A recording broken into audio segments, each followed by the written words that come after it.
Muy bien, jóvenes, el siguiente tema a valorar es son las infecciones de vías urinarias. Las infecciones de vías urinarias o infecciones del tracto urinario son las más frecuentes de todas las infecciones bacterianas en el ser humano. Es la segunda causa más frecuente de sepsis por bacilos gram negativos en pacientes hospitalizados y en trasplantados renales. Frecuencia en relación con las mujeres 20:1, en relación con los hombres, mujeres 20, hombres 1, durante la etapa fértil. Posteriormente, conforme avanza la edad, se va equilibrando un poco esta relación.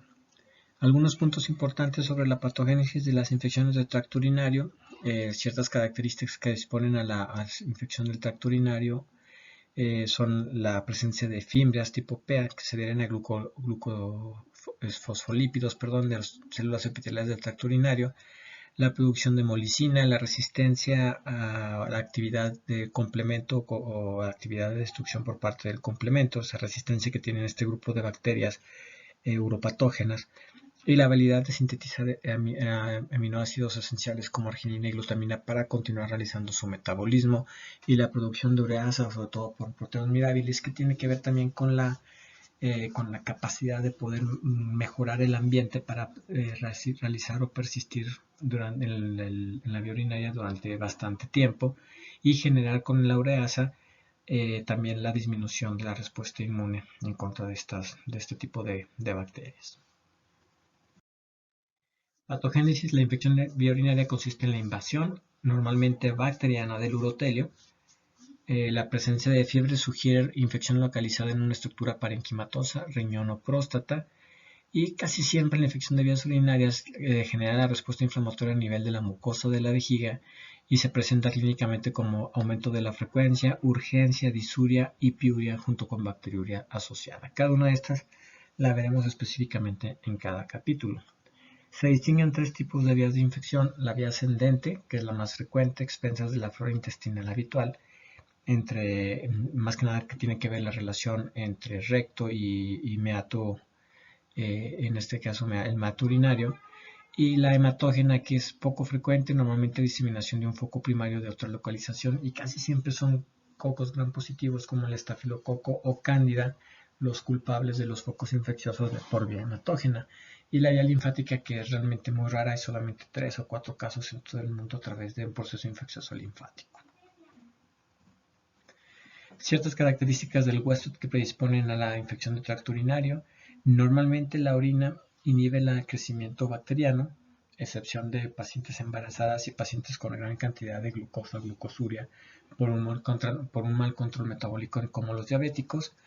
Y normalmente las propiedades mecánicas, el paso de orina por gravedad, también genera la poca capacidad que deben tener las bacterias de proliferar en la vía urinaria, a excepción de aquellos pacientes que presenten procesos obstructivos, alteraciones que generen éstasis de orina, o que tengan la situación de una uretra corta que favorece la colonización, que es el principal factor anatómico involucrado en el aumento o en la gran cantidad de infecciones de vías urinarias que muestran las mujeres, y esa relación de 40:1. ¿Ok? El otro elemento pues prácticamente es algo que favorece la entrada, como es la colocación de sondas a través del meato urinario. Una situación es importante, también se los puse en negrito: la gran cantidad de amonio en la médula renal, en este caso por la urea, bloquea el complemento, y la alta osmolaridad inhibe la cantidad de polimorfonucleares. Por lo tanto, es bien fácil que por vía ascendente una bacteria que llega o genera una infección del tracto urinario inferior en vejiga puede establecer una infección de tracto superior o pielonefritis a nivel renal, por esta capacidad que tiene la gran cantidad de amonio y la menor capacidad que tienen los polimorfonucleares de cruzar hacia la médula renal, y el bloqueo totalmente del complemento, que son parte de la respuesta innata. Patología. La patogenia de las infecciones del tracto urinario. El paso 1. Las infecciones comienzan cuando los uropatógenos que residen en el intestino contaminan el área periuretral. Esto es lo más frecuente. Colonizan la uretra. Paso 2. Migran a la vejiga. Paso 3. Expresan piles y adhesinas, que son factores de virulencia que dan resultado a la colonización e invasión de las células del urotelio superficial. Paso 4. Respuestas inflamatorias del huésped, incluida la infiltración de neutros o neutrófilos o polimorfonucleares, que comienzan a eliminar las bacterias extracelulares Y el paso 5 ya involucra cuáles son los mecanismos de evasión de la respuesta inmune. Algunos uropatógenos, algunas bacterias, ya sea a través de la invasión de las células propias del huésped o mediante cambios morfológicos, generan resistencia a la fagocitosis de neutrófilos. El paso número 6 es la formación de biopelículas. Es una característica súper importante para E. coli uropatógena, la cual le permite sobrevivir dentro de la vejiga en grandes cantidades de tiempo y es una causa muy frecuente de infección recurrente de orina. Paso número 7. Las bacterias producen toxinas y proteasas que inducen daño a la célula del huésped. Pueden meterse entre las células del huésped hacia las capas mucosas y sobrevivir a la respuesta inmunológica. Y el paso número 8 y final, la liberación de nutrientes esenciales que promueven la supervivencia bacteriana y la ascensión a los riñones. Normalmente las bacterias son capaces, como veíamos en alguna de las diapositivas anteriores, de poseer la capacidad de transformar aminoácidos o crear aminoácidos y establecer un medio a través de la producción de ureasa que permite la sobrevida de bacterias en un ambiente con orina. Los patógenos de vías urinarias, los más frecuentes, 75% E. coli, 15% Klebsiella, 5% Proteus. Para todos los demás, cocos gram positivos, enterococo y estafilococo epidermidis, y algunos grupos de streptococos son muy raros. Entonces, Klebsiella, Proteus y E. coli, o E. coli, Klebsiella y Proteus en ese orden, son los principales microorganismos involucrados. Más organismos que causan UTIs vienen generalmente de la flora fecal y de la flora vaginal. Eso es importante que no se los olviden gérmenes o microorganismos gram negativos fecales y en algunos casos cuestiones candidiasis. Causas del tracto urinario, E. coli la más frecuente junto con Proteus y Klebsiella, y todo lo demás es una repetición. Entonces es importante que se fijen en esos tres grupos de uropatógenos jóvenes, son los de importancia. Y es importante que lo recuerden porque es parte de las infecciones de vías urinarias que tratarán a lo largo de toda su vida. Fisiopatología.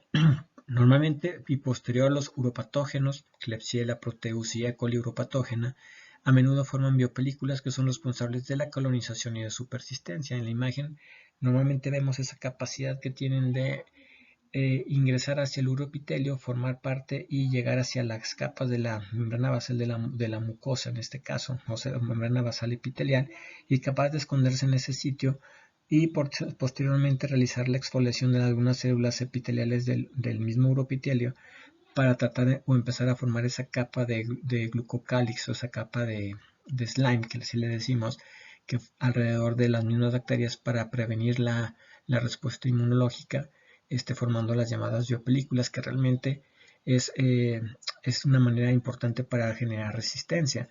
Normalmente E. coli tiene la capacidad de meterse entre los pliegues del uroepitelio, formar o generar exfoliación y formar las biopelículas, haciendo bien difícil que los antibióticos alcancen esos sitios, generando infecciones de recurrencia en un grupo selecto de pacientes, entre un 15 a un 20%.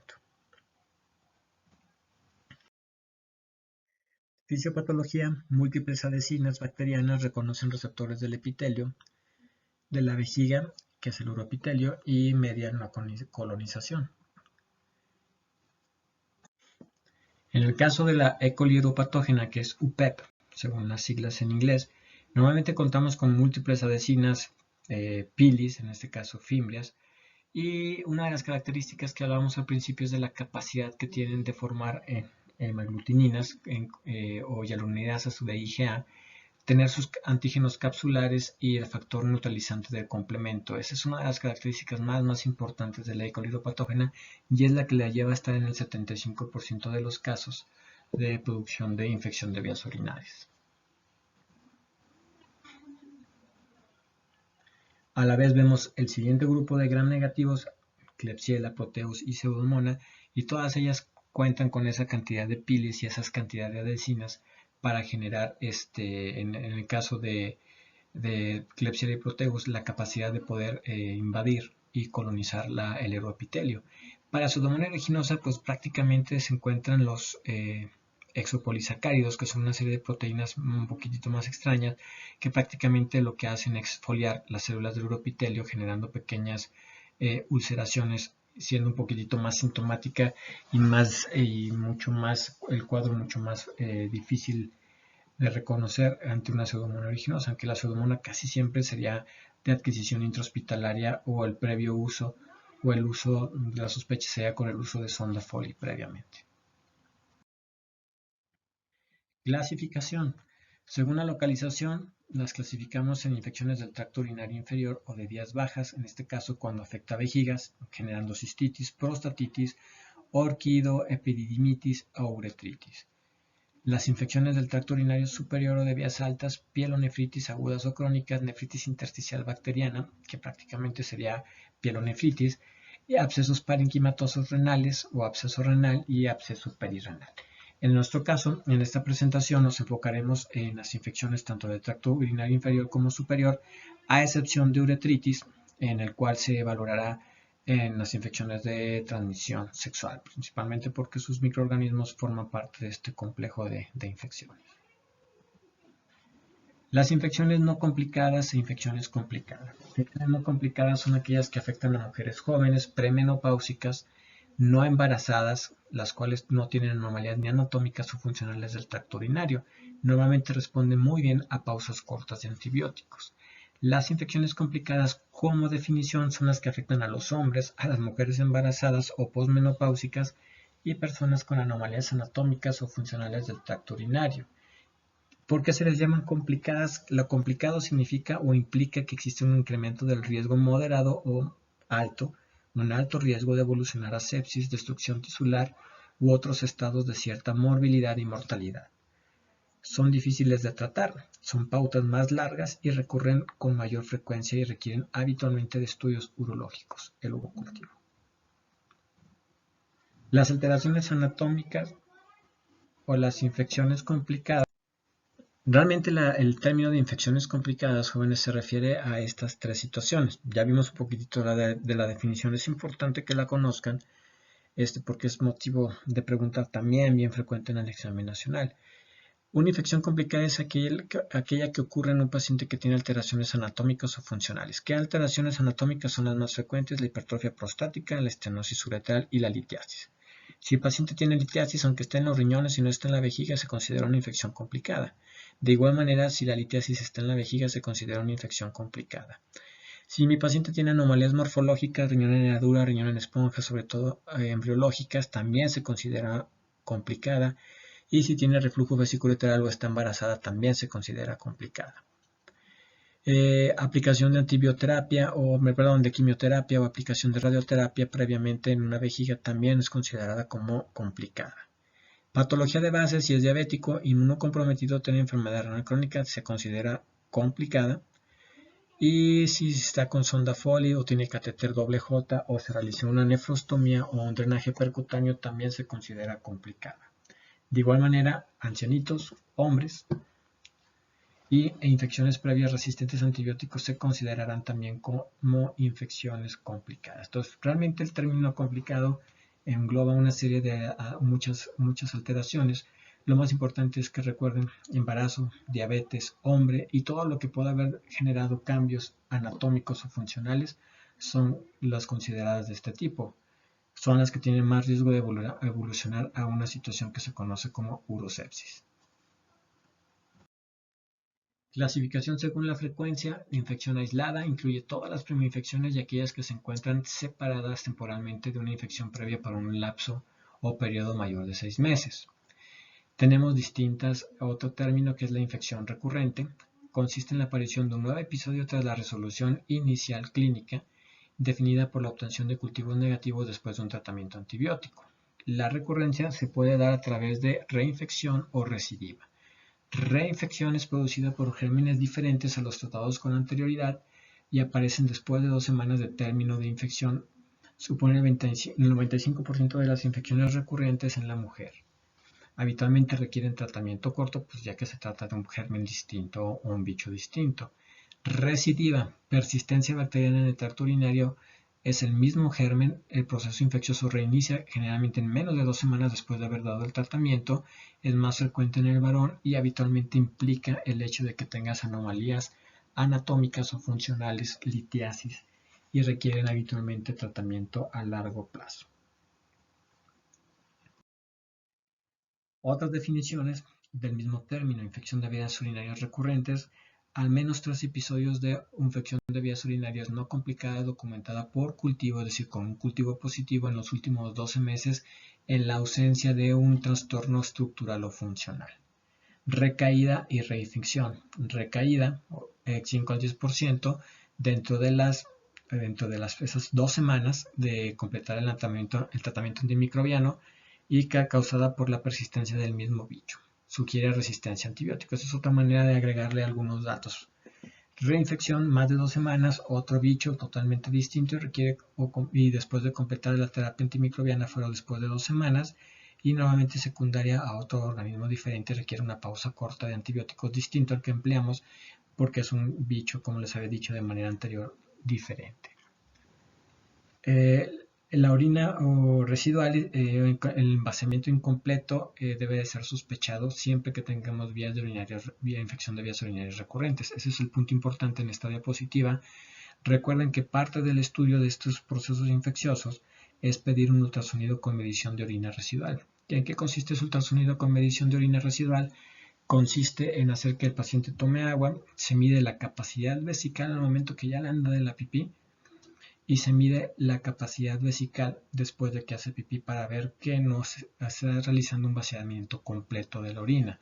Si el paciente no realiza un vaciamiento completo, que se quede con más del 20% del volumen de orina que alcanzó al momento que empezó a sentir muchas ganas y la urgencia urinaria, se considera con orina residual y es un factor de riesgo para las infecciones de vías urinarias y para infecciones de recurrencia. ¿Ok? Para las infecciones de vías urinarias recurrentes, una pauta aparte del tratamiento en el episodio es iniciar con una pauta de tratamiento antibiótico profiláctico, bajas dosis durante un periodo de 6 meses de duración. En este caso se utiliza nitrofurantoína entre 100 y 50 a 100 miligramos una vez al día, eso significa qualquer day, que es en latín, y o fosfomicina cada 10 días, 3 gramos en sobrecito, que así es la presentación como se viene durante ese lapso de 6 meses. Lo más frecuente es que utilicemos nitrofurantoína o utilicemos ciprofloxacina. 125 miligramos también una vez al día, nocturnos normalmente. En algunos pacientes en los cuales las infecciones de vías urinarias pueden estar asociadas al estado, a las relaciones sexuales, al estado postcoital, se puede llegar a inducir o a aplicar profilaxis antimicrobiana con estos mismos antibióticos después de 2 o dentro de las 2 horas posteriores al curso intersexual y sobre todo en algunas situaciones en las cuales la pareja o el paciente o la paciente cuenta con mayor cantidad de número de parejas sexuales. Normalmente entonces debemos de establecer la necesidad de tener que realizar el tratamiento profiláctico y sobre todo este tratamiento profiláctico realmente la indicación es cuando hemos establecido la necesidad o la referencia de que tiene un volumen urinario alto al momento de realizar o postmiccional, al momento de realizar la micción, más del 20% de la máxima capacidad que tuvo o con la capacidad con la que se desencadenó el reflejo urinario o de la micción. Infección de vías urinarias inferiores, cistitis, inflamación de la vejiga, se experimenta un desarrollo agudo, normalmente hay presencia de disuria, sensación de dolor quemante a nivel perineal,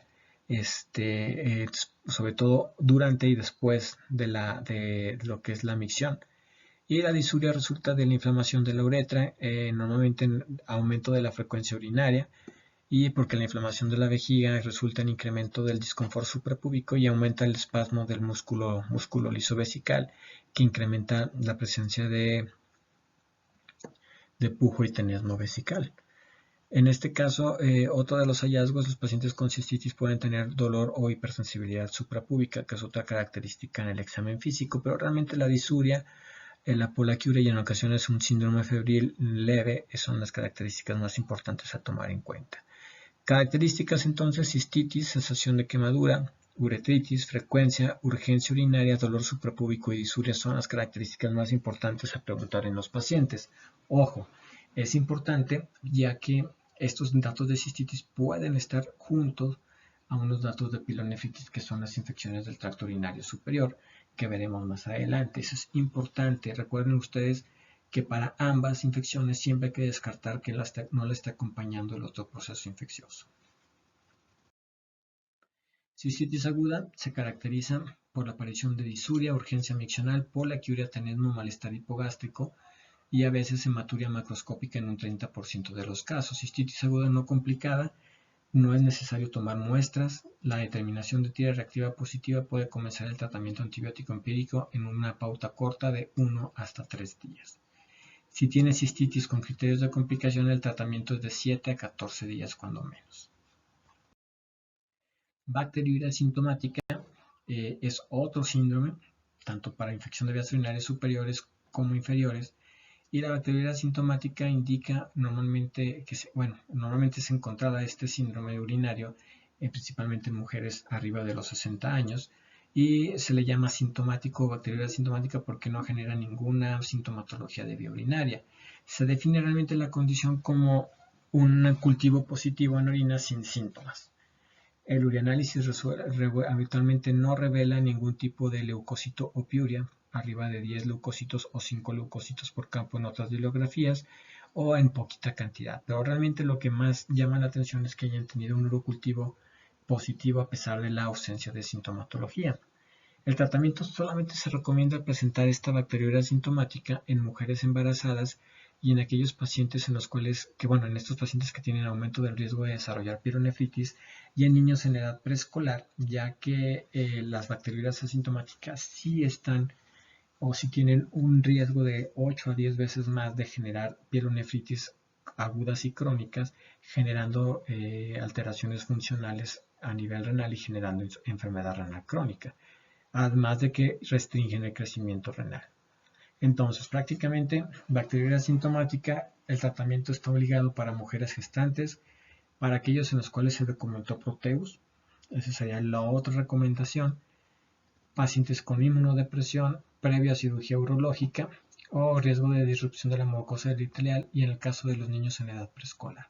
Serían las indicaciones que serían 1, 2, 3, 4 de la quinta de los niños, serían las 5 indicaciones prácticamente más utilizadas actualmente para iniciar tratamiento para bacteriuria asintomática.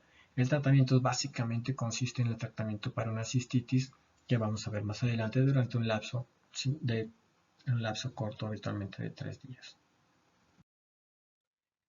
Infección de vías urinarias superiores.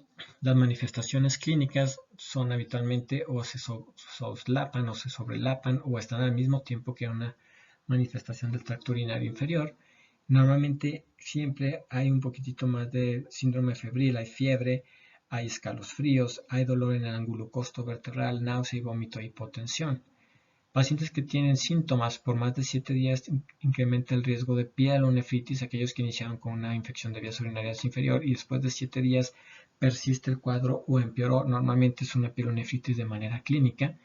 Y cuando el tratamiento antibiótico para la cistitis es retardado para este periodo, normalmente ocurre la complicación con una pielonefritis.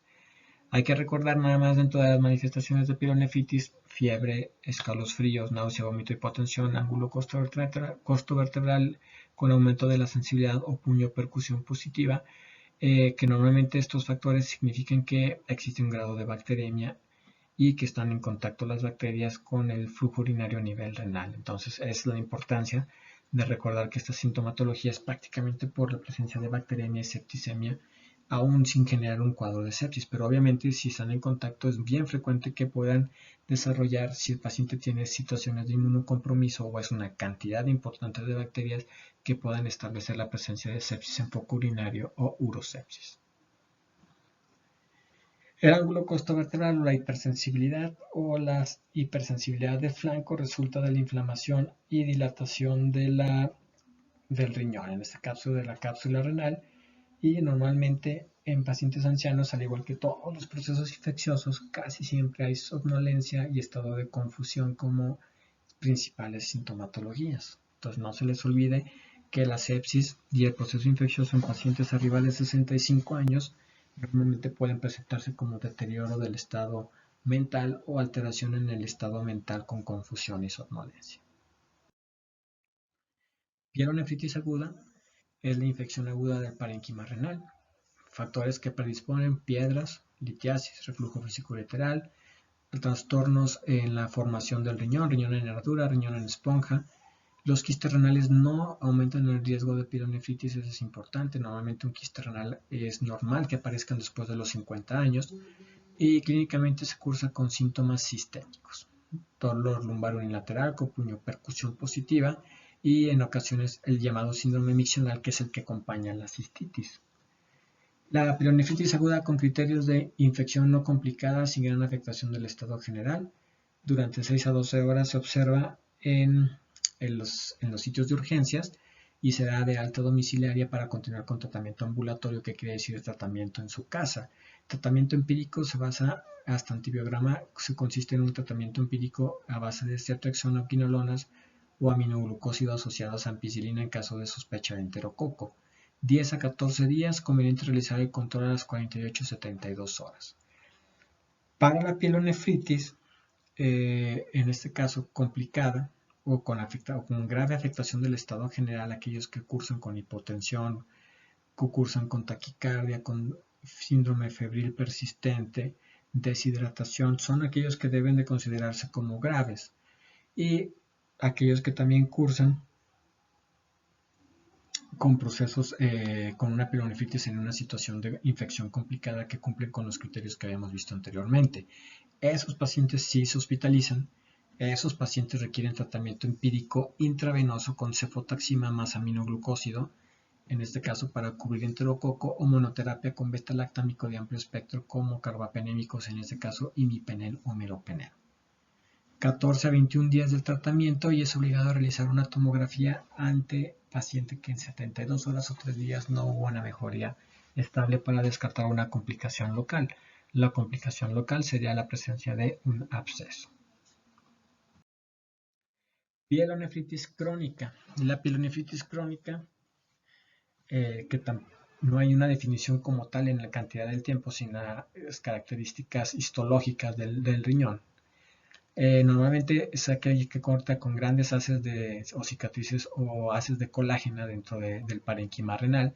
Hay aplanamiento en este caso, o disminución del grosor del parénquima renal, disminución de la relación médula-corteza y mala diferenciación corticomedular. Hay asimetría del tamaño renal, un riñón más chiquito que otro, más de 1.5 centímetros, y habitualmente se consideran dos formas especiales de pielonefritis crónica: pielonefritis xantogranulomatosa y malacoplaquia renal. La xantogranulomatosa, que esa sí la vamos a ver, consiste en una pielonefritis crónica que se añade una obstrucción casi incompleta o presencia de litiasis. Se produce una sustitución del parénquima renal junto con los haces de colágeno y las cicatrices por un tejido formado por células espumosas o macrófagos cargados de ácidos grasos, en este caso, y de colesterol o gran cantidad de lípidos. Pueden invadir por crecimiento el espacio retroperitoneal y es bien difícil hacer la diferenciación con neoplasias. Clínicamente cursa con una pielonefritis crónica asociada a la litiasis. Esa es la característica más importante. Siempre que hay pielonefritis crónica y litiasis hay que descartar que no sea una xantogranulomatosa.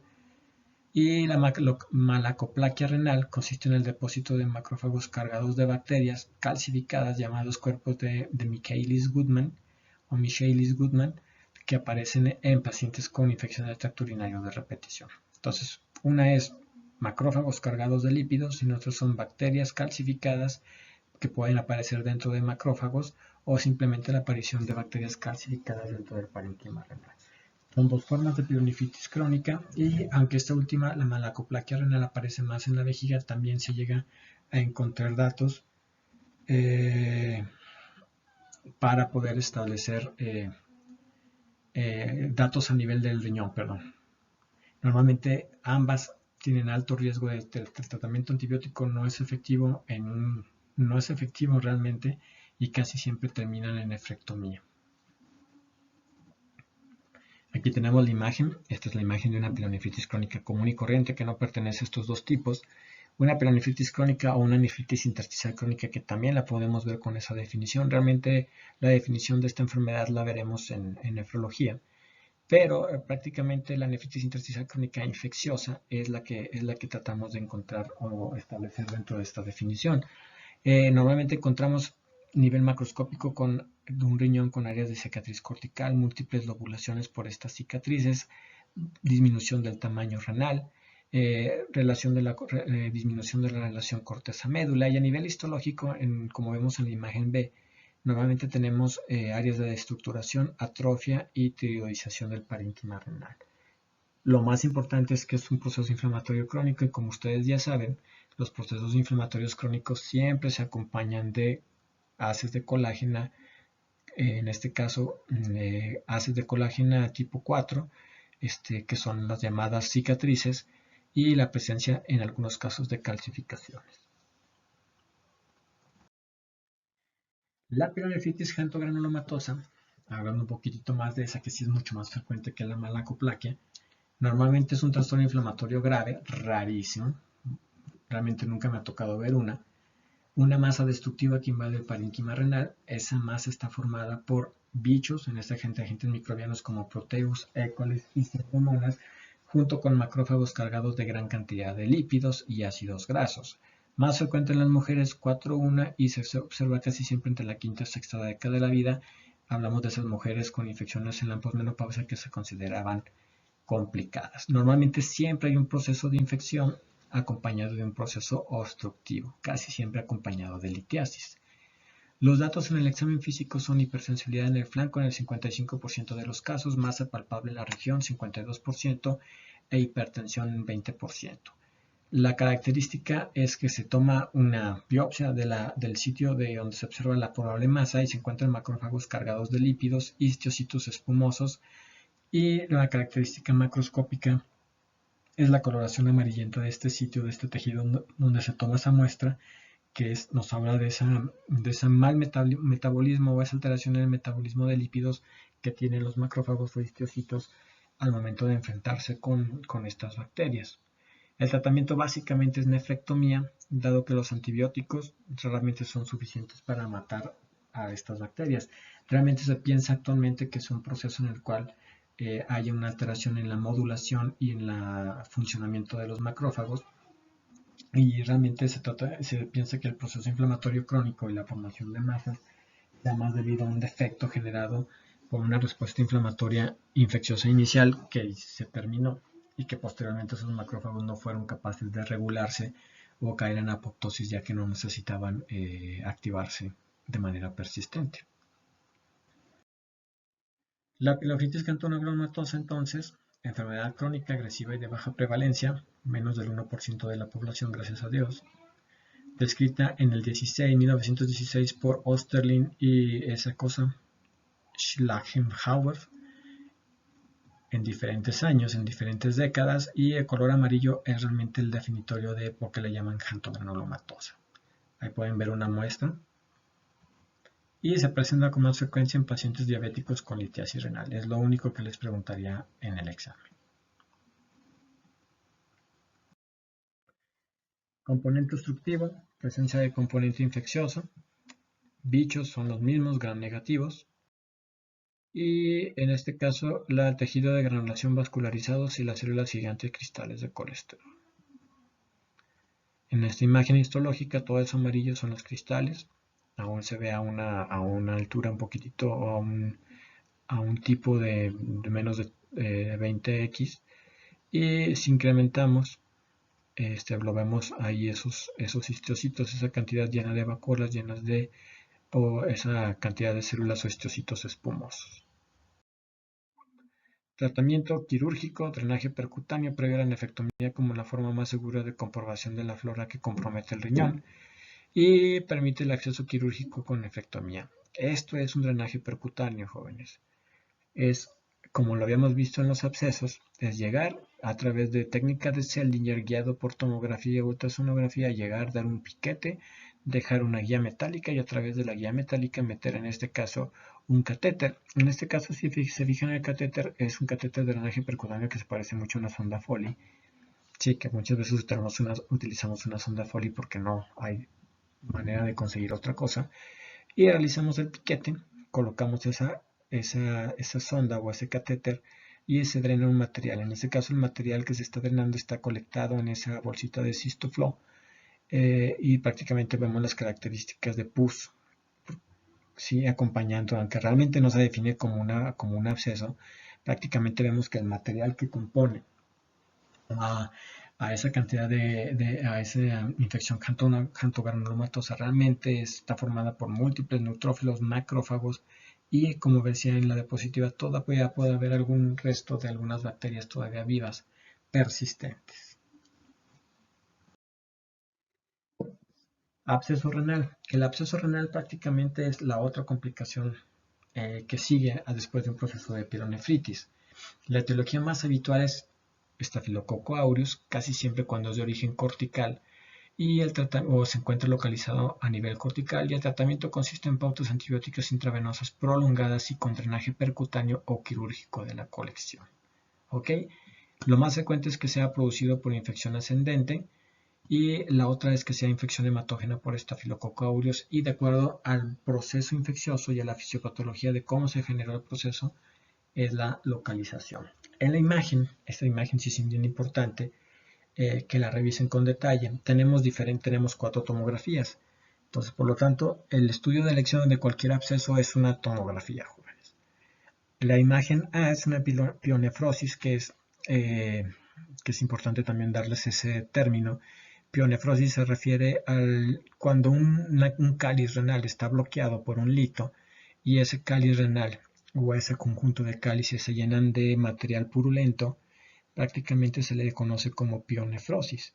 Por lo tanto, lo que vemos en la imagen A, en el riñón del lado izquierdo, es una pionefrosis litiásica, se ven las piedras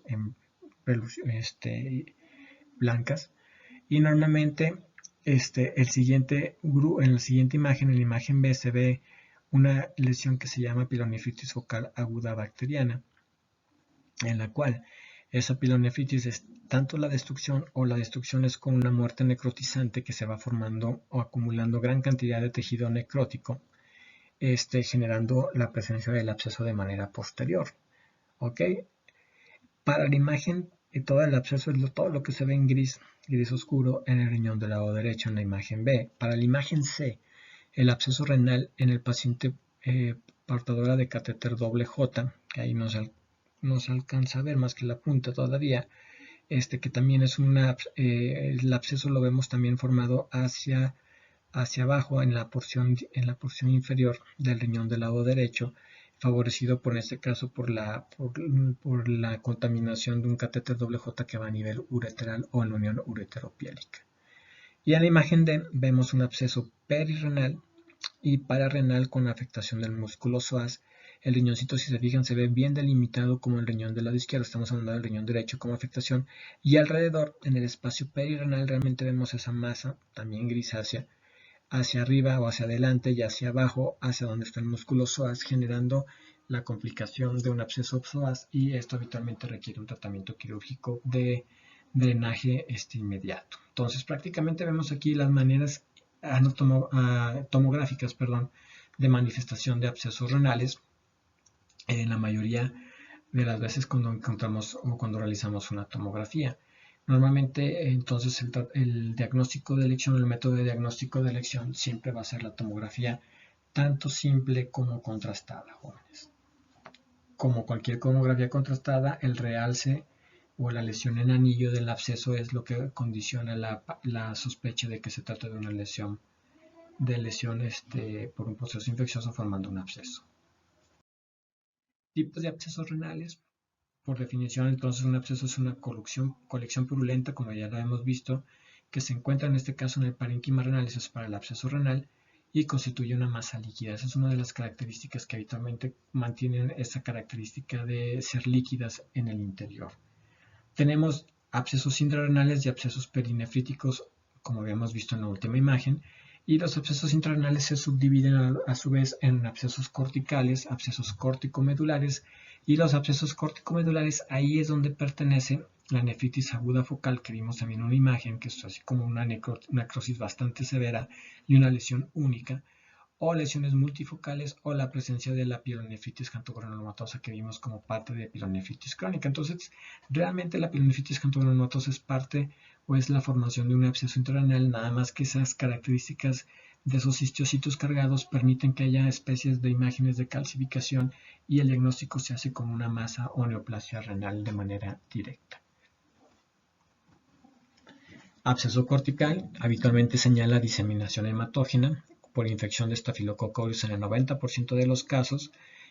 Son microabscesos realmente lo que crecen y concurren para formar una masa inflamatoria a nivel de la corteza, normalmente con pared gruesa, así como habíamos visto en los abscesos intraabdominales, y absceso perinéfrico, habitualmente unilateral y solo una lesión. ¿Qué quiere decir esto? Entonces que normalmente los abscesos corticales son microabscesos que se juntan, forman una sola lesión y esa sola lesión puede drenarse o puede abrirse al espacio perinéfrico y generar el absceso perinéfrico acompañante. Eso es importante que lo recuerden. El absceso córtico-medular son infecciones graves. Entre ellas incluye la pielonefritis granulomatosa. Hay bacterias coliformes gram negativas, E. coli, Klebsiella y Proteus. En algunas ocasiones gram positivos. Uno más lóbulos renales afectados a comparación del absceso cortical, que es una sola lesión. Adultos, cálculo, colitos, daño renal y obstrucción, y niños habitualmente asociados a reflujo vesicoureteral, que puede llegar a afectarlos de manera temprana en su edad. Y normalmente hay una infección a nivel medular, en la médula renal, con licuefacción y participación de la corteza. Por eso se le llama córtico-medulares. De los dos, ¿cuál es más grave? Realmente de los dos tienen un pronóstico no muy bueno si no se realiza un tratamiento de manera oportuna. Absceso perirrenal es la rotura de un absceso intrarrenal en el espacio perinéfrico o perinefrítico. También son gram, en este caso habitualmente se asocia a Pseudomonas como gram negativo, algunos gram positivos, anaerobios obligados, hongos y tuberculosis. Son polimicrobianos en el 25% de los casos, por lo tanto son más graves todavía, por eso les decía que era una urgencia casi siempre quirúrgica por urología. Se extienden o tienen la capacidad de extenderse a través del retroperitoneo y afectan en este caso por compresión y por continuidad, en este caso en músculos psoas, en el caso de hígado o en el caso de a nivel esplénico, a nivel del vaso. Manifestaciones clínicas. Continuamos con manifestaciones clínicas. Prácticamente el absceso cortical se presenta con dactobacteremia, fiebre, escalofríos, dolor en la espalda. Y normalmente puede haber en ocasiones, dependiendo del tamaño, una sensación de masa en el flanco. Los abscesos córtico-medulares también tienen bacteremia. Se acompaña un poquitito más de náusea y vómito, sobre todo los que son múltiples. Se acompaña también de datos de infección de vías urinarias inferiores, disurias, datos de síndrome miccional, y en 60% hay masa en el flanco junto con hepatomegalia en un 30%. Entre más sea el contenido infeccioso, más la respuesta del sistema reticular endotelial. Eso es bien importante que se acuerden, jóvenes. Por lo tanto, puede haber hepatosplenomegalia. Y el absceso perinéfrico, un desarrollo insidioso de 2 a 3 semanas, dolor en el flanco, fiebre, disuria en el 40%, masa abdominal en la mitad de los casos, y hay la presencia o la consistencia de aparición de hipersensibilidad abdominal en el 60%, siempre y cuando el crecimiento sea de manera anterior o el crecimiento sea hacia el músculo psoas, que inclusive si es del lado derecho puede dar datos de una probable apendicitis con los signos de psoas obturador. Diagnóstico por imagen, utilizamos la radiografía, utilizamos la ultrasonografía, pero el diagnóstico más usual y mejor empleado, en este caso la técnica de imagen de mayor datos, es la tomografía computada. La resonancia magnética pues prácticamente tiene solamente algunos pequeños usos en ciertas circunstancias por lo económicamente muy caro que puede llegar a ser. Normalmente la radiografía les puede revelar algunos signos sugestivos de masa renal, sobre todo a nivel de absceso perinéfrico, escoliosis, en este caso escoliosis de forma antiálgica, en algunos casos o en otros llega a haber alguna concavidad hacia la lesión, masa abdominal, agrandamiento del riñón prácticamente, pero muy posiblemente el dato más importante en el caso del absceso perinéfrico es la pérdida del margen del psoas, que son datos radiológicos abdominales que también se pueden ver en otras patologías intestinales o en pancreatitis, por ejemplo. A nivel ultrasonográfico, normalmente tenemos, es útil de manera diagnóstica, es una técnica que nos permite realizar el tratamiento a través del drenaje percutáneo. Normalmente muestra una pared engrosada llena de líquido y normalmente sugiere la supuración de cuando encuentra niveles de separación de densidades entre el aire y el líquido, puede establecer la presencia del líquido aparentemente de características purulentos. Pero más que nada se utiliza ya como técnica inicial para hacer el diagnóstico y posteriormente realizar una tomografía o guiar la aplicación de un drenaje percutáneo. La más precisa entonces la tomografía. Establece la extensión, establece el diagnóstico a través de medir las unidades Hounsfield de la cantidad de líquido contenido dentro de la masa, o en este caso del absceso, y normalmente permite el realce del contenido o de la cápsula fibrosa, y que es la cápsula vascular también, para establecer el diagnóstico completo en este caso de un absceso renal, y permite establecer la localización de manera oportuna. De igual manera permite la imagen o drenaje percutáneo.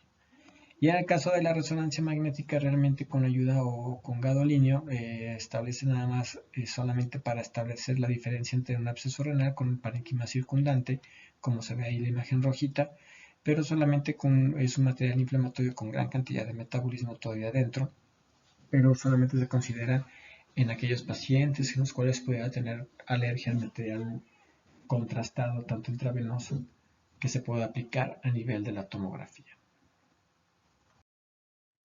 Tratamiento de los abscesos corticales. Tratamiento es con la sospecha siempre de estafilococo aureus, iniciar vancomicina, normalmente 15 miligramos por kilogramo de peso cada 12 horas. Y sobre todo, y en algunas situaciones se emplea el caso de cefalosporinas con actividad antiestafilocóxica como cefazolina, pero realmente el tratamiento para estos pacientes es casi siempre la aplicación de vancomicina. Algunas otras penicilinas antiestafilocóxicas como nafcacilina, dicloxacilina, realmente por la severidad del cuadro y por ser un absceso, realmente se pueden emplear en el caso de que fueran alérgica a la vancomicina como glucopéptido y utilizar en este caso penicilinas de ese tipo. La duración normalmente es de 10 días a 2 semanas, seguidas de un tratamiento oral de 2 a 3 a 4 semanas orales. Realmente entonces estamos hablando de normalmente que son 4-4-8, son 2 meses y son casi 3 a 4 meses de tratamiento tanto antibiótico intravenoso como tratamiento vía oral. Si no hay respuesta en 48 horas, se realiza drenaje percutáneo seguido normalmente por un drenaje abierto si no hay respuesta al drenaje percutáneo. Entonces, a comparación del absceso hepático que habíamos visto, normalmente el absceso hepático que tenía, bueno, en gasto van a haber algunos criterios para el drenaje. Realmente lo que se aconseja es mejor ir directamente y funcionarlo. El absceso renal realmente se busca antibioterapia de primera elección. Si no hay una respuesta en 72 horas se busca el drenaje percutáneo, y si no hay una respuesta al drenaje percutáneo en 48 horas realmente se busca realizar el drenaje de manera quirúrgica abierta.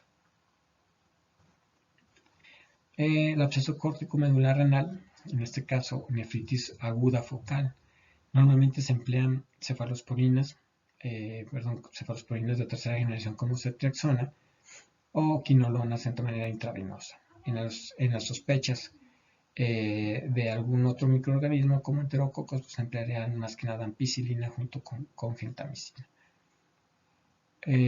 Fármacos intravenosos normalmente por 24 a 48 horas después de la resolución de los síntomas de la fiebre, y pueden ser seguidos por 2 semanas orales de antibióticos en los cuales se haya mostrado susceptibilidad por parte de los microorganismos que hayan sido encontrados o drenados en su caso. Normalmente estos abscesos corticomedulares habitualmente la mayoría de las veces no requieren la aplicación o un drenaje percutáneo. En algunas situaciones sí se llegaría, prácticamente nos guiamos por la falta de respuesta, y en este caso por la técnica inicial sería el drenaje percutáneo antes que una cirugía abierta. Para el absceso perinefrítico normalmente utilizamos como se supone que teóricamente es el proveniente de un absceso cortical que se abrió o que se extendió. Normalmente utilizamos con un aminoglucósido junto con una penicilina antiestafilocóxica. Casi siempre es vancomicina antes de penicilina antiestafilocóxica. Y en este caso el otro germen que se aísla frecuentemente puede ser pseudomonas hidrogenosa. En este caso utilizaremos algunas penicilinas antipseudomonas como piperacillina tazobactam. En alguna otra situación, prácticamente para los bichos con espectro ampliado de beta-lactamasas, que eso significa el ESBL, se utilizan carbapenémicos. Y para enterococos, siempre la sospecha de enterococos ampicilina acompañados de vancomicina. Aquí realmente entonces se fijan, el tratamiento de los abscesos es muy correspondiente. Casi siempre van a ver en la mayor parte de las guías la aplicación de un carbapenémico y puede llegar a ver la aplicación del carbapenémico junto con la aplicación de un aminoglucósido, siempre y cuando la función renal permita aplicar el aminoglucósido, que sería la principal contraindicación. Para el absceso perinefrítico, si se involucra el carbapenémico y probablemente ampliar vancomicina por la sospecha siempre del Staphylococcus aureus como terapia empírica, sería entonces banco más carbapenémico. Y la terapia empírica inicial se cambia a terapia radiológica oral dependiendo de la resolución del proceso, y aquí sí se requiere el drenaje percutáneo seguido de drenaje quirúrgico si no hubo una resolución inicial. Diagnóstico.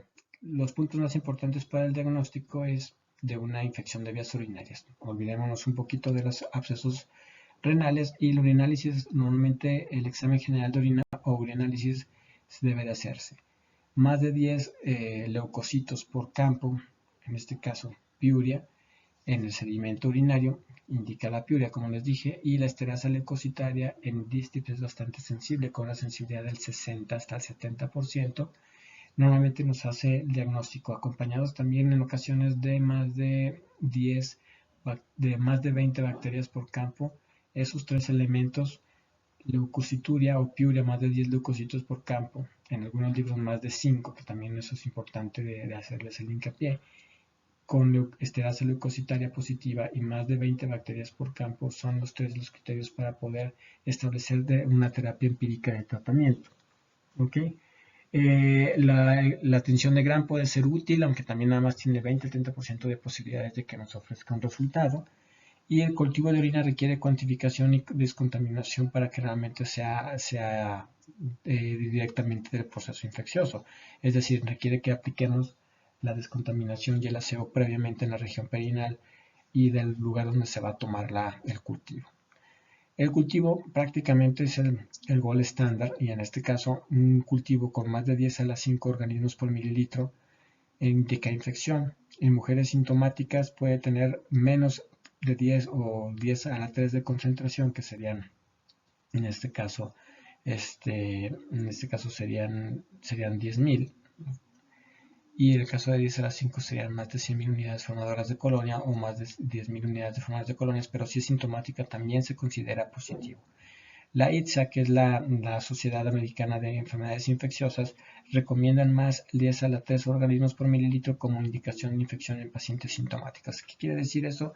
Que prácticamente si no alcanzaste las 100.000 unidades formadoras de colonias como antes se suponía y tienes solamente entre 10.000 o 1.000 pero está sintomática, realmente tienes el diagnóstico y se puede iniciar sin problema un tratamiento empírico para una infección de vías urinarias. Se recomienda hacer una ecografía para descartar siempre obstrucción o litiasis, siempre y en cuanto no exista una mejoría en 72 horas de iniciar el tratamiento antibiótico. Eso es súper importante, pero aquí en este caso hablamos de ecografía o ultrasonografía. Para el paciente con sospecha de una pielonefritis prácticamente ya establecida o con diagnóstico, si no hay mejoría en 72 horas, prácticamente está obligado la realización de una tomografía para descartar una pielonefritis complicada con un absceso. Causas de piuria estéril, que es algo que les agregué aquí. Normalmente la piuria estéril es aquella en la cual tenemos un cultivo negativo, pero aún así tenemos leucocitos más de 10 por campo o más de 5 por campo.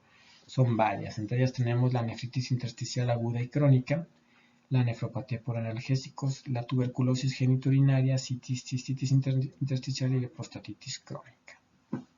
Son enfermedades que estamos viendo en este capítulo. Pueden ser o generar un ureanálisis o sedimento urinario por arriba de 10 leucocitos por campo. Métodos de imagen, entonces. Ultrasonido es el método de imagen de elección para las infecciones de vías urinarias de manera inicial, la recuerden, ¿no? Normalmente se utiliza en niñas preescolares con un segundo episodio de infección de vías urinarias o en los niños, siempre que sean hombres, niños o jóvenes en el primer episodio de UTI o de infección de tracto urinaria. Siempre debe utilizarse en pacientes con infección o con persistencia de sintomatología por la infección del tracto superior. Y en pacientes que no responden a antibióticos, la tomografía computada con contraste debe de excluir el absceso perinéfrico. Entonces aquí depende mucho de lo que ustedes vayan a pedir. Si es una infección de vías urinarias recurrentes, como vimos al principio, la ultrasonografía me ayuda a establecer si es una litiasis o un proceso obstructivo por anomalías congénitas. ¿Sale? Si ya tengo el diagnóstico y hice un diagnóstico de infección de vías urinarias superiores y no hay una respuesta durante las primeras 72 horas, prácticamente entonces aquí es donde yo tengo que valorar qué pido, una ultrasonografía o una tomografía. La ultrasonografía tiene buena capacidad de identificar un absceso en formación, sí, siempre y cuando sea hecho por manos expertas. Mientras que la tomografía forzosamente es el método de elección y al final de cuentas terminarían haciendo una tomografía para encontrar la extensión del absceso y para ver las características y la localización del absceso para determinar el probable esquema antibiótico intrahospitalario o intravenoso que se aplicaría. Después de 2 recurrencias de pilonefritis, el protocolo deberá de iniciar. ¿Cómo es esto? Normalmente entonces después de 2 pilonefritis recurrentes se tiene que iniciar un protocolo para descartar algún factor favorecedor de esas infecciones.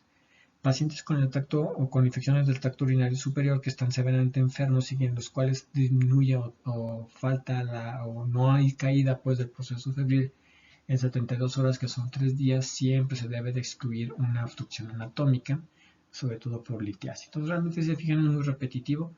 Realmente son 72 horas para poder establecer la necesidad de algún método de imagen necesario, principalmente empezando por ultrasonografía, y ante la sospecha amplia de un absceso por clínica, pues realmente pediríamos primero la tomografía para establecer el diagnóstico de absceso renal.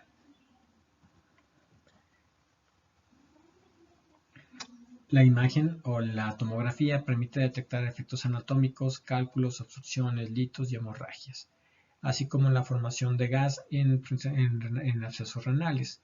Entonces realmente aquí es donde se debe valorar. El único problema es que un ultrasonido estándar debe andar entre 600 y 800 pesos, mientras que una tomografía, una urotomografía, que sería en este caso simple y contrastada, debe andar entre 2.500 a 3.000 pesos. Esa es la única situación que también tienen que tomar en cuenta, jóvenes. Manejo de las infecciones de vías urinarias.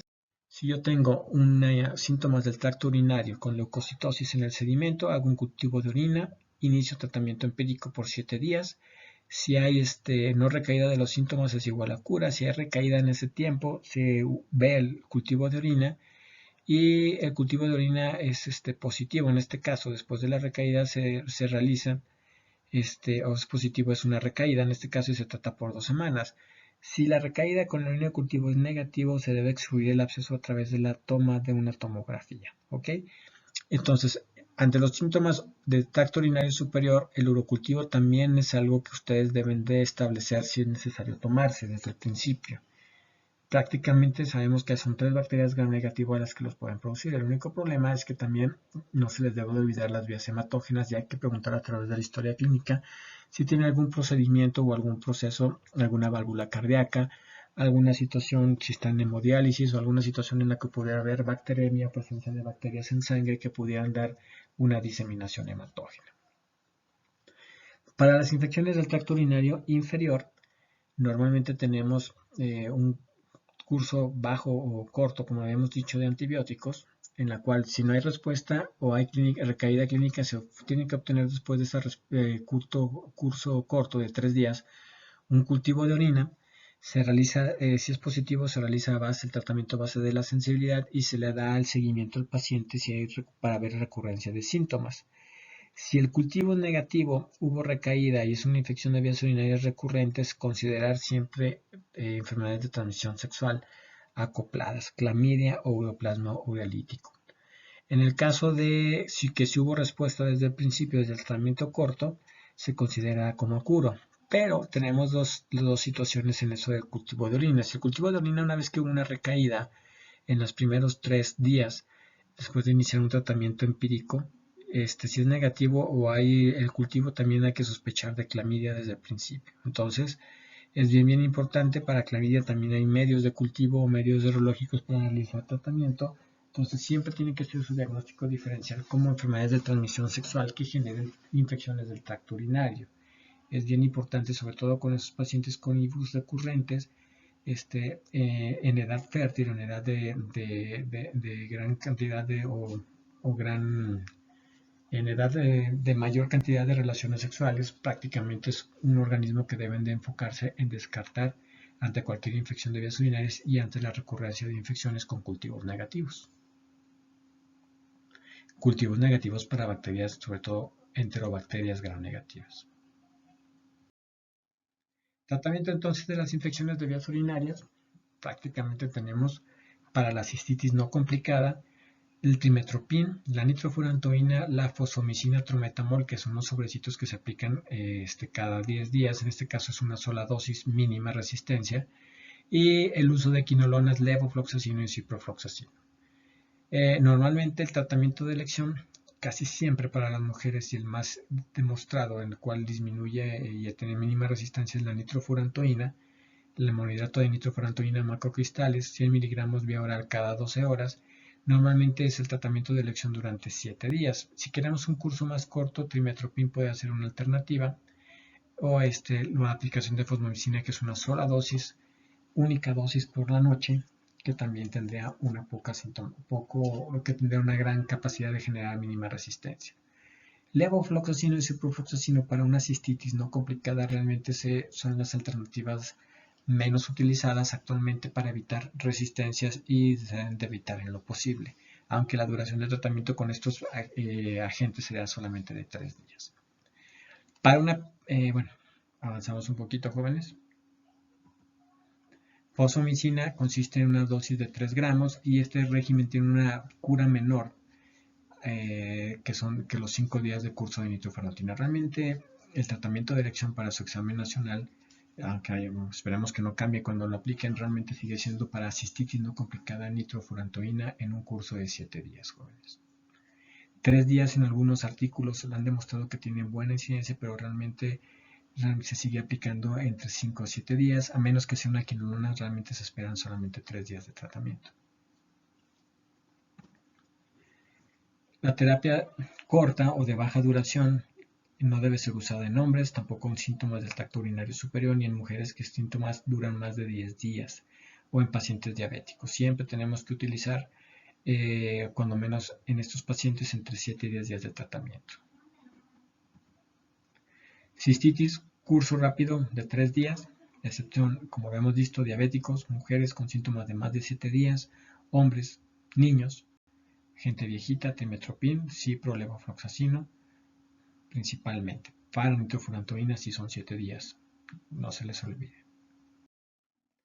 Infección de vías urinarias superiores, tratamiento, jóvenes. En este caso nos enfocamos a la pielonefritis no complicada.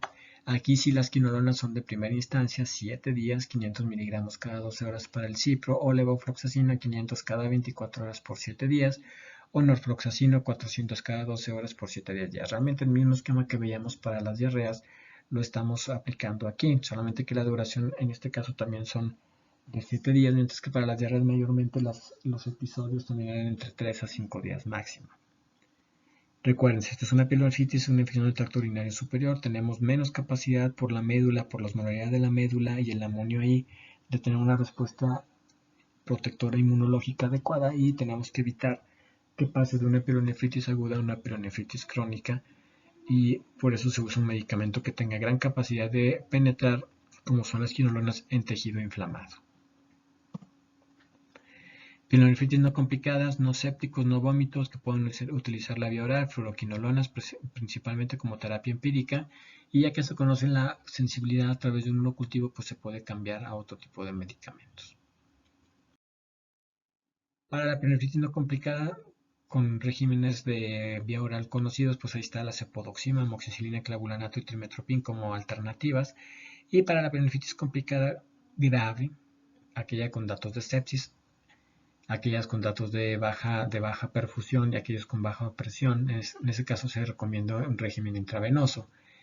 Cefalosporinas de tercera generación como ceftriaxona, cefotaxima, quinolonas intravenosas, cipro, levofloxacina, gentamicina más ampicilina en caso de sospecha de enterococo, prácticamente serían un tratamiento de elección durante 7 a 10 días.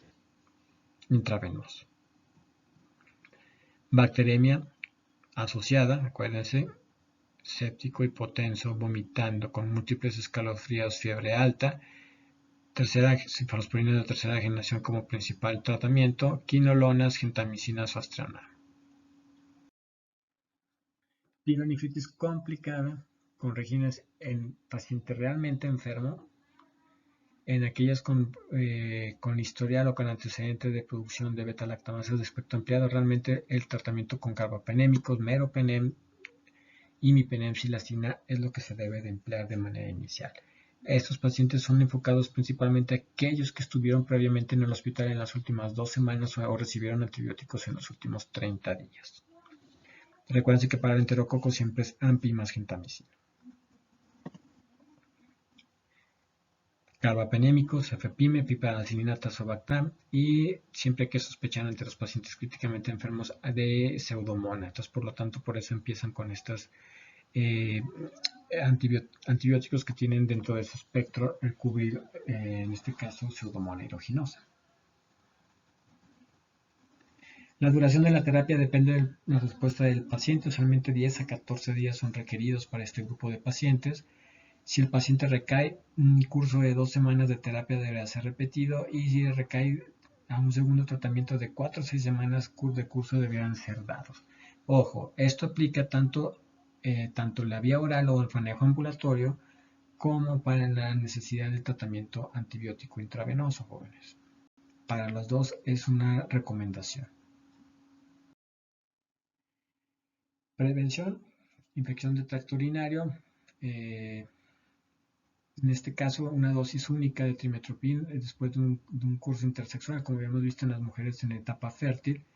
En este caso, la profilaxis que habíamos visto con nitrofurantoína durante cuando menos 6 meses para aquellos con vaciamientos incompletos.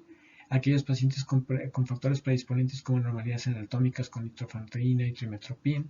Y los pacientes que tienen un catéter o que tienen una sonda, prácticamente no se recomienda ninguna profilaxis antibiótico hasta que no empiecen con datos o clínicos de una infección de vías urinarias, que incluye, aparte de la antibioterapia, la remoción o el cambio de catéter lo más pronto que se pueda. Eso también vendremos un poquitito más de datos en aquellas infecciones asociadas en este caso, a catéteres, que incluyen tanto catéteres centrales como sondas Foley, que también se verán en la última parte del curso. El otro proceso infeccioso constante, que se considera también un proceso de infección de vías urinarias en los hombres, es la prostatitis. La prostatitis es la inflamación de la próstata, que casi siempre es frecuentemente causado por bacilos gram negativos, enterobacterias. Y aquí sí el tercero en grupo, después de E. coli, Klebsiella y Proteus y Pseudomonas, encontramos a los enterococos o cocos gram positivos. El mecanismo por el cual las bacterias llegan habitualmente a la próstata es por reflujo o a través del reflujo o a través de una orina infectada.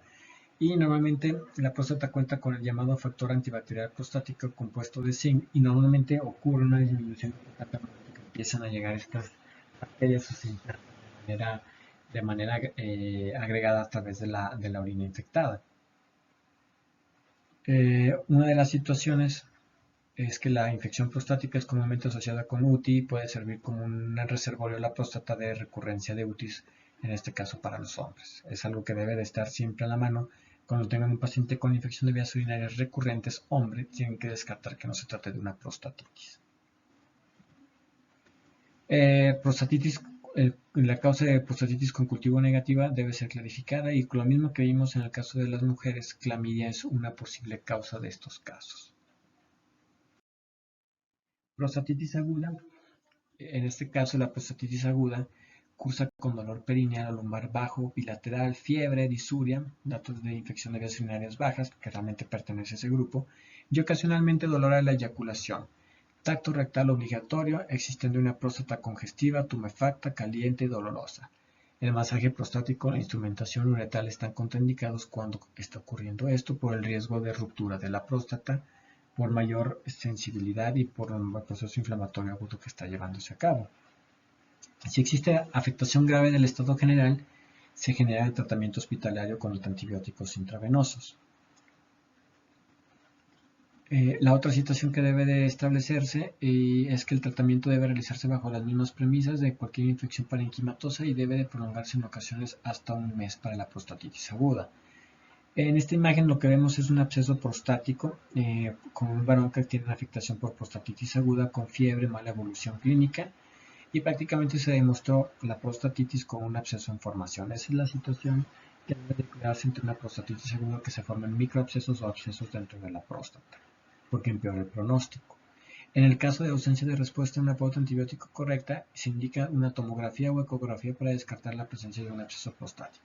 ¿Cuánto tiempo? No más de 72 horas, como habíamos visto con los abscesos renales. Prostatitis. En este caso se muestra la próstata, el tejido prostático y se muestra un área de pus con la flechita de formación de múltiples abscesos que ocurre específicamente en la fase de la prostatitis aguda. La infección más frecuentemente ocurre a través de la uretra, a través de los conductos prostáticos y los microabscesos pueden desarrollarse dentro de la próstata. Por eso es el motivo de que está contraindicado a la manipulación, el sondaje, principalmente en estos pacientes, ya con el riesgo de generar que la ruptura de los microabscesos y el paso directamente a vía urinaria o en su caso a vía sanguínea generando un estado de sepsis. Manifestaciones clínicas de la prostatitis, prácticamente tenemos escalofríos, bacteremia, fiebre, disuria, aumento de la frecuencia urinaria. En algunas ocasiones puede haber lo que se le conoce como obstrucción de la vejiga, lo que es retención aguda de orina como síndrome urológico, y la hipersensibilidad a la próstata cuando se realiza su palpación sin realizar masaje, ya que puede precipitar bacteremia. Y la prostatitis crónica, que es la otra que vamos a ver, básicamente es también fiebre de bajo grado, febrícula, mialgias y altralgias con recurrencia de utis. La examinación física, paciente habitualmente aparece séptico cuando es la fase aguda, alta fiebre, formación de microabscesos en ocasiones, bueno, en ocasiones no, casi un 60-70%, y normalmente con hipersensibilidad a la palpación suprapúbica o a la región perianal. La examinación rectal, próstata aumentada de tamaño, así como les había comentado, y aumento en su hipersensibilidad. Bien importante, normalmente, hombre que tenga datos de una cistitis, es importante no descartar una prostatitis de manera inicial, y como habíamos visto desde el principio, siempre tienen que buscar la manera de demostrar por qué diablos un hombre tuvo una infección de vías urinarias, porque es lo menos frecuente.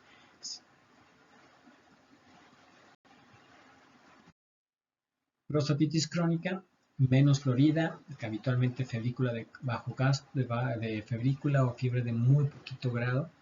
En el líquido habitualmente se obtiene, normalmente hay molestias perineales intermitentes, pero la característica es que se llega a presentar como infección de vías urinarias recurrente por un mismo germen en el paciente hombre.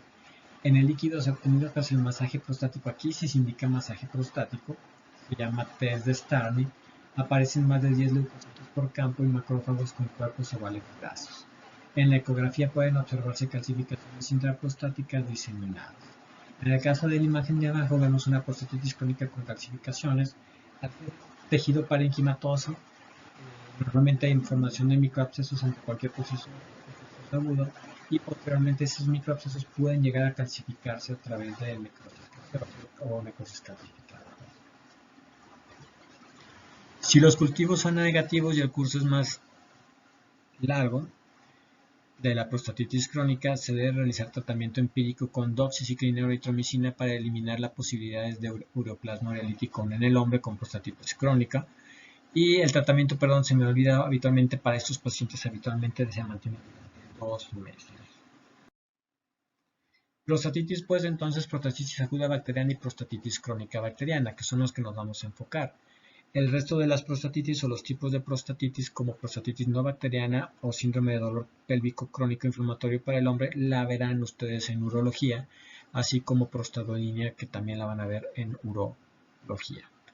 Prostatitis aguda bacteriana, normalmente con fiebre, tacto rectal sí, no masaje prostático, no sondaje. Tenemos un diagnóstico de piuria, cultivo para E. coli y antibiótico 1 mes. Para la prostatitis crónica, en el cual tenemos sí lo que es el sedimento, masaje prostático y antibiótico durante 2 meses.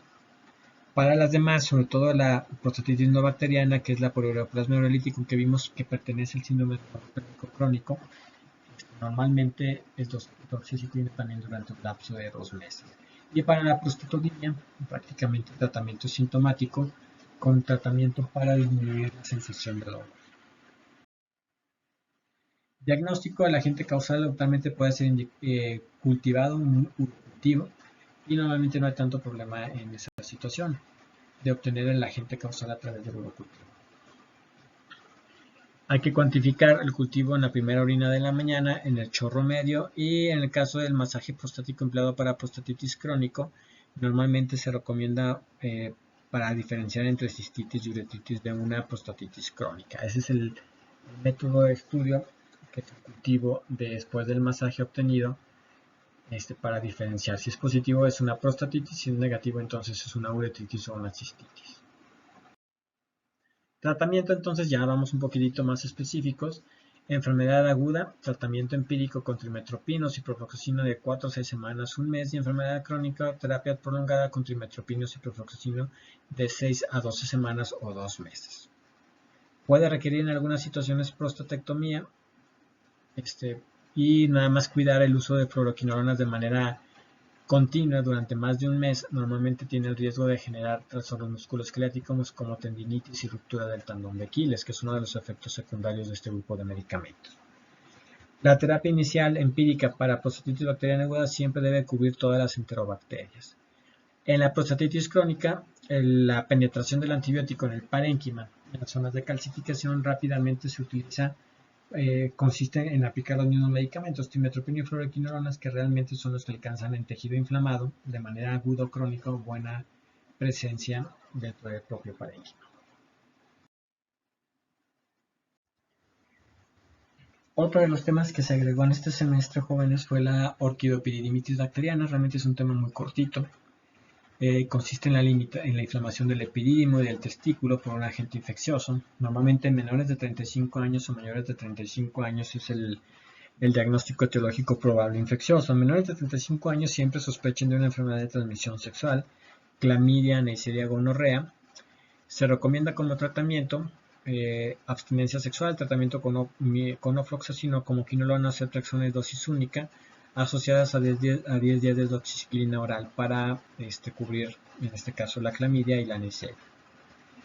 En mayores de 35 años siempre sospechan en enterobacterias con sustrato por obstrucción infravesical, y en algunas situaciones, en caso de no vacunación, algunos pródromos gripales como virus de las paperas. El tratamiento debe realizarse en estos casos siguiendo el esquema de pielonefritis, prácticamente con un esquema a base de una cefalosporina o una quinoa intravenosa. Y en ocasiones es importante que tomen en cuenta que la orquidoepididimitis puede evolucionar hacia una infección supurativa, por lo que es necesaria orquiectomía de urgencia y evacuación de colección de pus. Normalmente la imagen A es un paciente clásico con una orquidoepididimitis de manera aguda, de características infecciosas. Diagnóstico diferencial es con todas las causas de escroto agudo que van a ver en uro, que son desde la presencia la presencia de líquido a nivel de la bolsa excretada por edema, hasta lo que es la torsión del cordón espermático, varias situaciones que van a ver como diagnósticos diferenciales. En imagen B lo que se ve es una ultrasonografía o un ultrasonido que revela afectación reticular o testicular, perdón, supurativa, gracias a tratar de ver las densidades de las ondas alrededor de los gumaros. Sepsis urológica. La sepsis urológica prácticamente se presenta o es el 5% de las sepsis graves de causa urológica, tiene una mortalidad del 20 al 40%, es una mortalidad más o menos similar a la sepsis abdominal y se presenta con mejor pronóstico que el resto de las sepsis. Generalmente son infecciones polimicrobianas y en el 30-50% de las sepsis no se consigue crear un agente biológico, muy parecido al uso del hemocultivo. Para que se acontezca la urosepsis, recuerden que es necesario que los patógenos lleguen al torrente sanguíneo. El riesgo de bacteriemia incrementa en las situs graves, sobre todo en las pielonefritis o en los abscesos, y en el caso de prostatitis aguda. La sepsis urológica de causa obstructiva es una urgencia absoluta, requiere descompresión de la vía urinaria, urgente, catéter doble J o nefrostomía percutánea.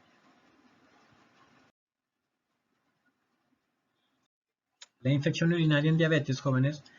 La infección del tracto urinario es más frecuente en el paciente diabético, 3 veces más frecuente en la mujer diabética, aún más que el varón diabético, y en este caso lo que tenemos que descartar siempre son las formas enfisematosas de la infección. El desarrollo de cistitis y pielonefritis enfisematosas en el paciente diabético se relaciona con el déficit de perfusión tisular inherente. Recuerden que tenemos microangiopatía diabética, baja perfusión y los niveles elevados de glucosa en el mismo, lo que condiciona oxidación anaerobia de glucosa y formación de gas, que es la característica predominante en estos procesos infecciosos. El tratamiento de estas formas requiere habitualmente el drenaje de colecciones o cirugía con exéresis, o en este caso nefrectomía en muchas ocasiones, si existe falla como suplemento al tratamiento antibiótico. La ecografía del aparato urinario para descartar la ausencia de litiasis y formas enfisematosas de la infección importantes. Siempre al momento de tener un paciente diabético con un proceso infeccioso de vías urinarias que no responde en un lapso de 72 a 96 horas, jóvenes, tienen que descartar que no se trate de una forma enfisematosa de infección por la mortalidad y por el alto riesgo de generar sepsis y sobre todo porque normalmente el proceso infeccioso genera un proceso inflamatorio destructivo importante de las estructuras y casi siempre terminan recibiendo o necesitan tratamiento quirúrgico para reparación. En estas imágenes lo que vemos es una pielonefritis enfisematosa con acúmulo de gas en el espacio perinefrítico. Si se fijan, está bien delimitado los márgenes del riñón. Y en la imagen, en este caso es una tomografía, y en la imagen B, que también es una tomografía, le encontramos esas burbujas de aire por enfisema dentro del parénquima renal. Entonces, prácticamente la tomografía sigue siendo un medio de diagnóstico indispensable para descartar una infección enfisematosa. Si el paciente no cuenta con recursos, la ultrasonografía inicialmente también te permite sospechar, aunque debe de ser empleada en manos de un experto radiólogo.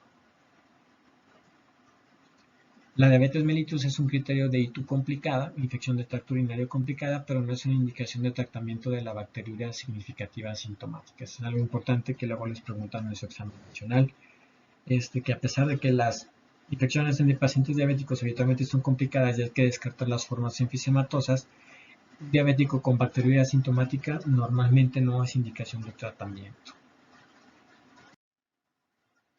La pielonefritis enfisematosa normalmente es una infección severa necrotizante con la presencia de gas. Tenemos las enterobacterias coliformes productoras de gas como las principales agentes microbiológicos. Afecta a diabéticos y casi siempre suele ser unilateral en un 90% de los casos.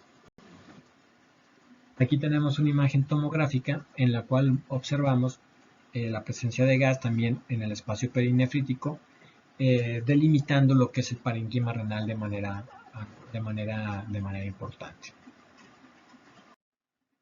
Agentes etiológicos: E. coli 70-95% de los casos, Klebsiella, Bacteroides fragilis, gérmenes gram positivos como Clostridium y algunos hongos como Aspergillus y Candida. Pero sobre todo, si se fijan, son hongos o son micosis habitualmente invasivas o oportunistas. Crecen estas bacterias sobre todo en tejidos necróticos e hipoperfundidos donde se produce fermentación ácida mixta de la glucosa con la producción de hidrógeno y dióxido de carbono. Esa es realmente la producción de gas que se genera. Diagnóstico confirmado a base de los hallazgos radiológicos, siendo la método de imagen de elección la tomografía para valorar la extensión de las lesiones y la presencia de gas. En este caso tenemos una clasificación de pielonefritis enfisematosa, la clasificación de Juan y Zeng, en la cual nos demuestra que a partir de una clase 3, que es la clase 3A o 3B, que es la extensión, como vimos en la imagen, hacia el espacio perinefrítico o al espacio pararenal, se consideran realmente las formas muy graves. Las formas intraparenquimatosas o en el sistema colector solamente son las formas iniciales. Realmente esta clasificación la van a poder observar con mayor detalle y seguramente se las van a preguntar en urología. Y normalmente, por eso les subrayo esta clasificación. ¿Por qué? Porque la clase 3 se considera que da un pronóstico para el paciente. En este caso, la clase 3 radiológica de Juan y Zeng, junto acompañado de trombocitopenia y leucocitosis, las tres se asocian a un desenlace adverso en el 80% de los pacientes. ¿Qué quiere decir? Que si yo encuentro gas o enfisema a nivel del espacio perinéfrico o a nivel pararrenal, prácticamente tengo un factor de mal pronóstico para el paciente. ¿En qué consiste el tratamiento? En el drenaje. Consiste el tratamiento en el drenaje y si no hay respuesta al drenaje y a la antibioterapia, normalmente lo que tengo que hacer es realizar una nefrectomía de urgencia. Esto para la pielonefritis enfisematosa. Otra de las características es la IBU en el embarazo. La IBU en el embarazo, recuerden que el embarazo favorece ciertas modificaciones fisiológicas, favorece las infecciones de vías urinarias por la disminución del volumen vesical, la alcalosis urinaria, la glucosuria presente, cierto grado de reflujo vesicoureteral manifestado o favorecido por la progesterona. Y los gérmenes más implicados siguen siendo los mismos, siguen siendo gérmenes gram negativos, entre ellos E. coli. El tratamiento antibiótico debe ser empírico e iniciarse de manera inmediata. Hay buena seguridad para la paciente embarazada con la utilización de penicilinas de amplio espectro acompañados de un medicamento favorecedor que prevenga la inactivación de la amoxicilina, como es la amoxicilina ácido clavulánico, y las cefalosporinas de segunda y tercera generación que también incluyen gérmenes gram negativos como el E. coli. Nitrofurantoína y fosfomicina. Realmente estos son los grupos de antibióticos que se pueden emplear en la paciente embarazada sin riesgo de efectos de teratogénesis en el primer trimestre o riesgo de efectos inmunológicos en los últimos trimestres del embarazo. La bacteriuria asintomática es igual de frecuente en embarazadas y no embarazadas. La bacteriuria asintomática durante el embarazo es un factor de riesgo para pielonefritis aguda, pero no de cistitis, eso es importante que lo recuerden, y la pielonefritis aguda es más frecuente en la embarazada que en las no embarazadas, eso sí es conocido y también se los llegan a preguntar en su examen nacional. Sin bacteriuria asociada a 1 a 2%, con bacteriuria asociada al 30%. Entonces, realmente la bacteriuria asintomática se asocia más a pielonefritis como infección, por eso sí se trata en el caso de la presencia de bacteriuria asintomática en una paciente embarazada. ¿Por qué? Porque la pielonefritis sí se asocia con un 10 a 15% de mortalidad y sobre todo con la presencia de partos pretérminos o productos de bajo peso al nacer. Bacteriuria asintomática en el embarazo. Su prevalencia en las mujeres embarazadas es similar a la de las mujeres no embarazadas, de 4 al 7%. La forma asintomática a la que evoluciona sigue siendo la pielonefritis. El cribado normal es que se obtenga un urocultivo en el primer trimestre, o la manera normal como deberá hacerse el seguimiento de estos pacientes embarazadas es un urocultivo en el primer trimestre. Si es negativo, ya no se recomienda realizar urocultivos en el resto del embarazo, pero en caso de que sea positivo, se recomienda el tratamiento con una pauta corta de antibióticos de los empleados y de los favorecidos: fosfomicina, amoxicilina ácido clavulánico, cefalexima o cefuroxima como cefalosporinas. Tras 2 a 3 semanas después del tratamiento se aconseja realizar un urocultivo para comprobar las condiciones de esterilidad de la orina y que sea negativo. Los urocultivos posteriormente deben de realizarse en forma mensual o trimestral. ¿Sale? Esa es la manera correcta de tratar o dar el seguimiento a un paciente que tiene desde el principio una infección de vías urinarias, o establecer la necesidad del tratamiento para identificar a aquellos pacientes que pueden llegar a tener infecciones de vías urinarias recurrentes en el embarazo. Y la pielonefritis aguda en el embarazo, más frecuente en mujeres embarazadas que no embarazadas, incidencia del 1 al 2%, aumenta hasta el 30% de bacteriología asintomática no tratada. Se trata durante 14 días con tratamiento a base de amoxi, cefuroxima o ceftriaxona. Aumenta el riesgo de parto preterino, como les había dicho, nacidos o productos con bajo peso al nacer, y aumenta la mortalidad hasta el 10 al 15%. Eso serían todas las infecciones de vías urinarias, jóvenes. Realmente es un tema rápido, es un tema bastante lógico que deben emplear. Y el esquema antibiótico es lo que sí deben de irse familiarizando con los esquemas. Realmente, si se fijan, son muy repetitivos los esquemas antibióticos actuales.